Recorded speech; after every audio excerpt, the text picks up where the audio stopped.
Over the course of your academic career, you will often hear your professors or the university librarians refer to a book or article citation. A citation is a description of an information source. It tells you whether your original source is a book or a journal article, a website, or perhaps even a video or an audio podcast. It will also tell you who is responsible for the information, along with the title of the article or book, the name of the journal or magazine the article appears in, what year it was published, and what page the information appears on. Journal and magazine article citations give you a little more.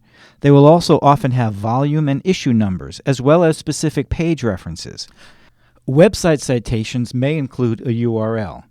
All of this points to the exact page in the original source that the quote or the idea that you are citing in your paper comes from. If you know how to decipher a citation, you will always be able to find your way back to the original source material.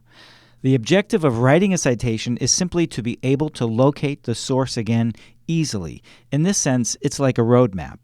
Citations are also an important research tool that can help you delve deeper into a topic. A savvy researcher would use the reference citations at the end of an academic article to track down the original sources that the author used in writing the piece. This is often easier if you're reading full text online, because in some cases the online versions have direct links in the reference section to the original articles.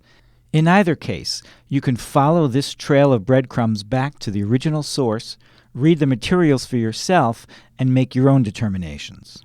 Also, carefully citing the sources you use will keep you from accidentally committing plagiarism.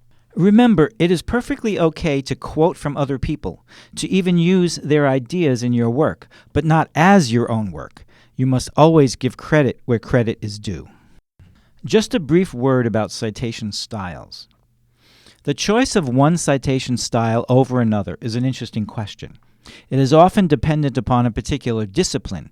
For example, APA style is commonly used in psychology, education, and other social sciences. MLA is commonly used in literature, the arts, and the humanities. And just so you know, medicine, health, and some sciences often have their own style conventions as well. What is most important, though, is to ask your professor which style they want you to use. Most papers will require some version of what are called inline citations. This is a brief parenthetical documentation of a source that appears right in the text, following a quote or a reference to someone else's idea.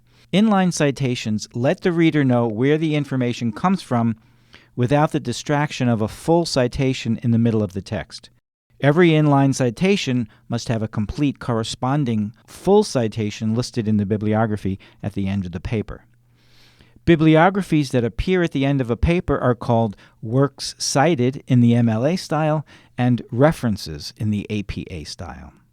Here's an example of the different styles using the same single source to illustrate the differences.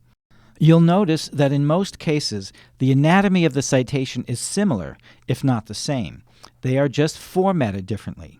Just follow the specific citation style you're using consistently throughout. And lastly, you should also know that because website URLs are not static and are subject to change, they are no longer required in MLA citations.